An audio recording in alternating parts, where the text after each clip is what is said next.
Il est 8h23. Pour réentendre nos entrevues, radiocanada.ca/, il n'y a pas deux matins pareils. Monsieur Waller parlait d'intervention policière et de prévention. Est-ce que vous connaissez l'application Legal Swipe? On en a déjà parlé ici à l'émission. En fait, c'est une application qui vous permet de connaître vos droits lors d'une arrestation policière. Elle enregistre, elle sauvegarde aussi l'échange avec les policiers. Depuis sa création l'été dernier, c'est en juillet 2015, l'application compte plus de 10 000 téléchargements. Et au bout du fil, on parle avec Chelsea Bonner, qui est représentante de Legal Swipe et étudiante en droit à l'Université d'Ottawa. Madame Bonner, bonjour. Bonjour Isabelle. Quels sont nos droits? Rappelez-nous, on en a déjà parlé, mais je pense que ça vaut la peine de le rappeler. Quels sont nos droits lorsqu'on se fait arrêter par la police au Canada? Lorsqu'on est arrêté, premièrement, on a le droit de garder la silence. Alors, il y a plein de droits qui sont liés pendant une interpellation, une intervention, arrestation. Alors, nos droits, premièrement, est vraiment de connaître nos droits. Alors, c'est la police de nous dire tous nos droits.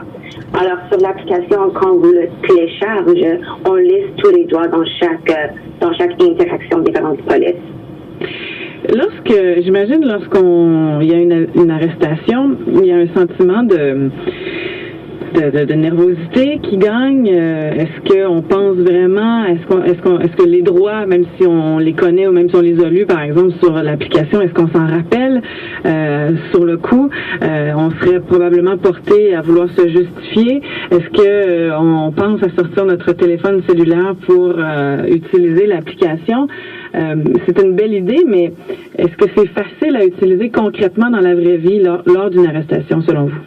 Absolument. Alors, pour l'application, on n'encourage pas que les gens l'utilisent pendant une interaction, une interpellation avec la police.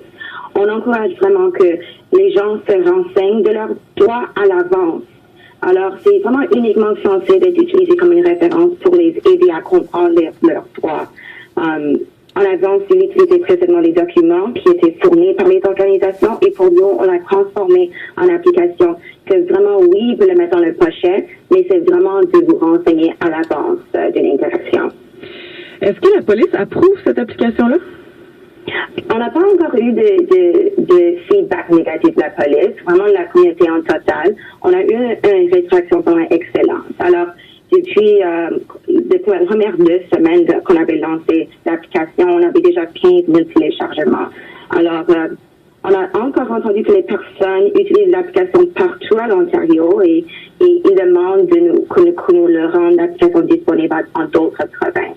Alors, c'est vraiment beaucoup de feedback positif. Est-ce que vous pensez que l'application va être disponible en français pour les francophones au pays?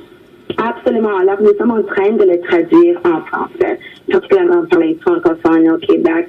Certainement, il y a un système de droits différent. Alors, nous sommes en train de le traduire pour que les personnes québécoises francophones puissent l'utiliser avec la même disponibilité. Est-ce que vous pourriez penser offrir cette application-là pour connaître les droits sur d'autres champs dans la vie? Je sais pas, moi, pour ce qui est du travail, pour ce qui est du domaine conjugal, par exemple. Oui, absolument. So, pour notre plan d'avenir pour l'expansion, ça inclut exactement ça, des différents domaines de droit. Alors, par exemple, comme vous venez de dire, on a la cessation d'emploi et aussi l'expédition des déménages. Parce que nous, à Legal Swipe, nous savons que ces domaines de droit-là, ça crée beaucoup de confusion pour les Canadiens partout. Enfin, nous espérons rendre vraiment mondiale la disponibilité de l'application. Je vous remercie beaucoup de nous avoir parlé ce matin, Chelsea. Merci beaucoup. Au revoir.